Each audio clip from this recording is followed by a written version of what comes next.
Je vous engage fortement à être en communion intime et croissante avec Christ. Il y a des voiles à tirer qui nous cachent encore les profondeurs de Christ. Il y a des richesses d'amour en lui que nous ignorons. Je désespère d'arriver à jamais sonder cet amour. Il est insondable. Travaillez donc, creusez, labourez pour lui. Donnez-lui autant de temps dans la journée que vous le pouvez. Il sera conquis par ce labeur. Rutherford. Rien n'atteint le cœur que ce qui vient du cœur. La conscience peut être atteinte seulement par une conscience vivante. William Payne. Le matin, je m'occupais davantage de remplir mon cerveau que mon cœur. C'est ce qui a été souvent mon erreur. Et j'en ai ressenti le mal, surtout en ce qui concerne la prière. Chante cela au Seigneur. Élargis mon cœur et je pourrai prêcher. Robert Murray McCheyne. Un sermon qui est plus rempli de ce qui vient de la tête que de ce qui vient du cœur ne pourra atteindre efficacement l'auditoire. Richard Cecil.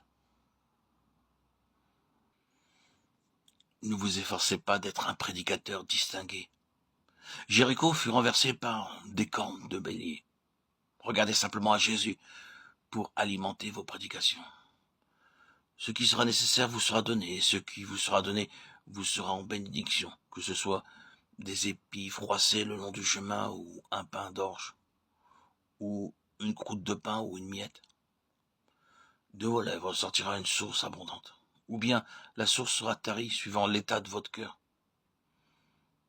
Évitez la controverse quand vous prêchez, quand vous parlez, quand vous écrivez. Ne visez à renverser que le diable et à n'élever que le Christ. Berridge. La prière en secret donne au ministère quelque chose d'indescriptible et d'inimitable. Une onction d'en haut. Si cette onction ne vient pas du Seigneur, des Seigneurs, nous trompons les autres, puisque la prière seule peut nous la procurer.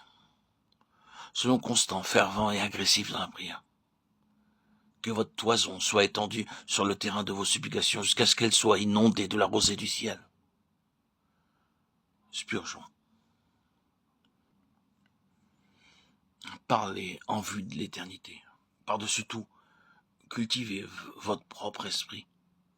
Si vous dites un mot quand votre conscience est en paix et votre cœur plein de l'Esprit de Dieu, ce mot a plus de valeur que 10 000 paroles dites dans un état d'incrédulité et de péché. Souvenez-vous que c'est Dieu et non l'homme qui doit avoir la gloire. Si nous pouvions connaître les ressorts qui font mouvoir les forces de ce monde, nous verrions que beaucoup de ce qui arrive de bon est en réponse aux prières des enfants de Dieu. Robert Murray McCheyne.